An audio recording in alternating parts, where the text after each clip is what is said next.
그러면 우리가 또 그 얘기 한번 해볼까요? 공부는 재능이다? 그 얘기 진짜 많이들 하시잖아요. 저는 솔직히 공부 재능 맞거든요. 공부는 재능이 맞는데 그 얘기를 하는 사람들의 대부분들은 비겁한 변명에 속한다고 생각해요. 왜냐하면 공부가 재능이 되려고 하면요, 어머님들, 그건 서울대를 말하는 게 맞아요. 저도 수업도 해보고, 저도 입시도 치러보고, 저도 입시도 많이 해봤지만, 서울대는 진짜 하늘이 점재줘야 가는 거 맞다고 생각, 그러니까 스카이겠지. 아니, 전 그렇게 생각은 하거든요. 그리고 각 나라별로 각자 우수한 학교들이 있잖아요. 그러니까 뭐, 그러니까 왜 두 개 틀렸다 하면은, 만약에 수능 두 개 틀렸어? 그럼 서울대 가겠네? 이거 아닐 수 있다고. 그러니까 그건 하늘이 점재해줘야 되는 게 맞다고. 그러니까 공부가 재능이라고 얘기하는 사람들은 쉽게 말하면은 최소한 그 정도 학교 갔는 사람들은 그 얘기 해도 된다고. 맞잖아요. 그러니까 모든 사람들이 필즈상을 받을 수 있는 건 아니잖아요. 그러니까 필즈상을 받을 수 있는 게 아니기 때문에 그 사람들이 받은 그 필즈상은 재능이 있어야 받는 거 맞단 말이에요. 근데 봐요, 어머님들. 근데 꼭 공부도 안 하는 사람들이 공부도 안 하고 어떠한 노력도 안 하는 사람들이 보통 공부는 재능이니까 내 안에 재능은 없는 것 같다 이렇게 얘기하시거든요. 그러면 공부에 재능이 없으면 다른 걸 뭔가를 하고 있어야 되는데 다른 건 안 하고 있다고. 그러니까 단지 내가 위안을 받고 싶은 거야. 자기 변명일 수 있다고. 근데 그럼에도 불구하고 어머님들이 이렇게 공부라는 걸 아이들한테 시키는 이유는 그래도 공부라는 걸 해서는 적어도 그 정도만큼은 살 수는 있잖아요. 기회가 주어지잖아요. 그러니까 뭐라고 해야 되노? 그러니까 내가 뭔가를 하고 싶을 때 내가 만약에 AB가 있었어. 나는 노래는 진짜 잘하는데 만약에 아이돌 같은 경우도 난 춤은 진짜 잘 춰. 춤은 정말 자신이 있는데 내가 오디션에 통과하기 위해서는 노래도 불러야 되잖아요. 그래야지 다음 단계에 내한테 기회가 주어지는 거잖아요. 춤을 출 수 있는 기회가 주어지는 거잖아요. 근데 나는 노래는 진짜 하나도 못하는데 춤은 막 기깔나게 잘 추는 거야. 그런 건 재능이라고 볼 수 있잖아요. 근데 보통은 사람들이 그건 아니잖아요. 그러니까 노력이라는 걸로 약간 갈아 넣는 시간들이 당연히 필요하고 그 필요하다는 거 우리 다 알고는 있다고. 그러니까 정답을 모르는 게 아니고 정답을 회피하는 걸 수도 있다고. 그러니까 공부가 재능이 아니다라고 얘기하는 게 아니고 공부가 재능이라는 게 틀렸다는 말은 아니거든요. 그러니까 공부도 재능이고 타고난 재능이 다 다르잖아요. 쌍둥이도 다른데, 그러니까 타고난 재능은 다른데 그 재능을 논하려고 하면 진짜 우위에 있는 사람들, 우리가 말하는 월클들, 걔들은 재능이 맞겠죠. 그렇다고 해서 세상에 걔들만 존재하는 건 아니잖아요. 그러니까 걔들만 존재하는 거 아니잖아요. 그러니까 세상에 탑 1위에 있는 사람들만 존재하는 게 아니고 다른 사람들 다 공존한다고. 그러니까 공부가 재능이라고 해서 회피하는 게 아니고 그냥 내 아이한테 공부를 시킨 이유는 직업 정신 때문에 시키는 거라고 생각하셔야 된다고. 학생이잖아요. 그러니까 학생이란 여권에 아이들 여권 만들어 주실 때 어머님들 주부라고 쓰듯이 아이들한테는 학생이라고 쓰잖아요. 그러니까 학생이라는 직업을 갖고 있는 거잖아요. 그러니까 그 직업에 대한 충실도를 얘기하는 거지. 그러니까 뭐든지 성실하게 해서 그 결과가 나쁠 수는 없는 거는 이미 다들 알고 계시잖아요. 그러니까 성실하게 했는데 공부가 재능이라고 얘기하는 이유는 결국은 뭐냐면 그 결과물이 만족 못하기 때문에 나오는 거라고 저는 생각을 하거든요.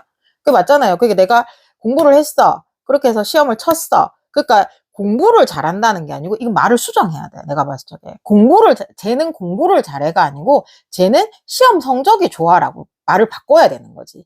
얘가 아무리 공부를 잘해도 제가 애들한테 항상 하는 말이 뭐냐면 이제 선생님 너 실력은 인정하겠다고. 그 누구보다도. 그러나 너희 성적이 안 나오게 되면 너희 이 과정이 무너진다고. 그래서 이게 굉장히 무서운 거라고. 그러니까 다 맞아. 풀이 과정도 맞고 다 맞아. 근데 생뚱맞고로 마지막에 1 빼기 3을 적는데 2를 적고 있는 거야. 그럼 얘가 진짜 1 빼기 3을 모르는 게 아니잖아요. 얘는 1 빼기 3을 모르는 게 아니고 그냥 말 그대로 그게 실수야. 근데 그 실수 때문에 100점 맞을 걸 95점 맞는 거란 말이야. 그러면 100점 맞는 애가 95점 맞으면 그러니까 자칫 잘못하면 3등급으로 떨어질 수도 있다고요. 그러니까 우리가 과정이 아무리 중요하다 한들 결과가 좋지 않으면 그 과정에 빛이 안 난다는 건 어머님들 알고 계시잖아요. 그러니까 공부가 자꾸 재능이라고 얘기를 하시는 거거든요. 근데 만약에 그런 아이들 같은 경우는 저는 그게 만약에 엄마랑 이렇게 된다고 하면 얘는 그런 과정들을 쌓아 올려야 되는 시간들이 조금 더 많이 필요한 아이겠죠. 이해를 못하고 이런 게 아니니까. 그 시간을 조금 버텨주시는 게 필요한 아이들도 있다고. 공부가 재능이라서 얘가 잘하고, 애들, 초등학생 진짜 초등학교, 중학교, 고등학교 할 것 없이 그 말 진짜 많이 하거든요. 쟤는 맨날 자는데 공부를 잘하고 이런 거. 솔직히 그런 거 없어요. 안 배웠는데 엄마 배 째고 나오면서 구구단 2일은 이익하고 나온 애들이 어딨노. 단지 차이는 구구단 한 번 외웠는데 외우는 애가 있고 100번 외워서 못 외운 애가 있어. 그러면은 100번 외워서 못 외운 애는 101번을 하면 되잖아. 계산으로 따지면. 근데 그 101번은 우리가 못 기다려주기 때문에 그냥 공부가 재능이라고 퉁쳐버리는 걸 수도 있다고요. 그러니까 지금 한참 막 결과도 나오고 저도 뭐 이렇게 상담 같은 걸 많이 해보면 이제 성적이 뭐 이렇게 많이들 말씀을 하시는데, 그러니까 아까 서두에 말씀드렸던 것처럼, 그러니까 엄마의 그런 긍정적인 마인드로 그러면 빵점인 아이가 지금 어찌됐든 간에 전교권에서 돈단 말이에요. 그러니까 그 시간까지 그러니까 어머님이 막 버티진 않으셨어. 제가 봤을 적에는. 그러니까 뭐 약간 이렇게 작은 성장에 대해서 어머님이 굉장히 극찬을 하셨거든요. 그러니까 얘도 거기서 성장을 하지 않았을까라고 생각을 하거든요. 그러니까 부모 마인드가 진짜 중요하네라는 생각을 진짜 요즘에는 정말 많이 해요. 개인적으로. 왜냐면 모든 선택권이 어떻게 보면 아이들한테 있다고는 하지만 결과적으로는 엄마한테 있는 게 맞긴 하잖아요. 그러니까 엄마는 어떻게 보면 기회를 제공해주는 사람이다 보니까 그 기회를 제공을 해줬으니까 그럼 나는 당연히 이 아이한테 기대라는 걸 건단 말이에요. 그 기대라는 게 그러니까 그런 말 기대가 크면 실망도 크다는 말 결국 나오는 거잖아요. 그러니까 근데 그 실망감이 왔을 적에 그 실망감이라는 게 만약에 내가 기대를 100을 했는데 얘가 50이 됐어. 그러면 그 50을 엄마는 퉁쳐야 되잖아요. 그 퉁치는 시간을 어머님들이 어떻게 잘 버틸까가 중요한 거지, 그 퉁치는 시간들을 무시하려고 하시게 되면 이 아이는 성장이라는 걸 절대 못할 거라고요. 그러니까 왜냐면 그 성장의 기회조차도 얘는 그걸 맛보지 못하는 상태에서 또 다른 거를 해버릴 거니까. 그러니까 보통은 뭐 저는 개인적으로 이렇게 학원을 가기 싫다. 왜 당연히 갈 수 있잖아요. 아이니까. 하면 뭐 딜을 하죠. 뭐 예를 들면 뭐 제시 3번 안 걸리면 4번 안 걸리면 그럼 그때 나한테 선택권을 주겠다. 그러면 예를 들어서 제시 5번 안 걸리면 그러면 네가 하고 싶은 대로 해. 그러면 제시 5번이 안 걸리잖아요.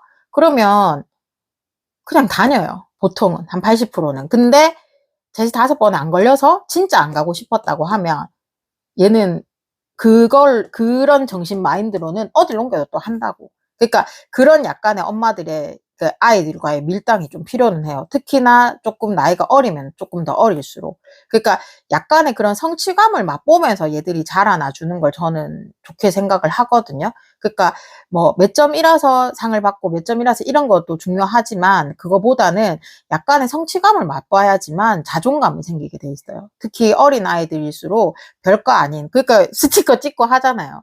고등학생들한테 스티커 안 찍잖아요. 학원에서. 근데 초등학생들이나 유치원에 가면 다 애들 뭐 스티커 하고 칭찬 스티커 붙이고 이런 거 하잖아요. 근데 그거 생각보다 그 작은 달란트에 애들은 크게 반응을 한다는 걸 어머님들 꼭 잊지 말으셔야 되거든요. 그러니까 그게 별거 아니잖아요. 솔직히 학원에서 사탕 하나 주고 뭐 이런 거, 그거 집에서는 집에 천지 깔리 빌어 있어도 애들 먹지도 않는데, 맞잖아요. 근데 그거에 애들은 반응을 한다고. 그러니까 인간은 어쩔 수 없는 거라 가지고 칭찬은 고래도 춤추게 해요, 어머님들. 그러니까 칭찬을 해줘야 되는 포인트가 있고 지금 얘한테 필요한 게 전략인 아이들이 있고, 그러니까 그 타이밍은 그런 데서 애들마다 다르고 재능이라는 말이 나오는 거지 모든 아이들한테 똑같은 재능을 부여할 수는 없다고. 그러니까 모든 아이들한테 재능을 부여할 수 없다는 건 결국 모든 아이들한테 그 똑같은 기회가 제공되지 않는 거잖아요. 그러니까 어머님들이 멘탈 관리 하실 때 그래, 나는 내 아이한테 기회를 제공해주는 사람이야 라고 자꾸 마인드 컨트롤 하세요. 그러니까 기회를 내가 어떤 식으로 제공할지에 대해서 어머님들이 그런 정확한 선 같은 걸 지켜주시는 게 필요는 하겠죠. 그래야지만 밀당에서 성공하실 수 있는 거잖아요.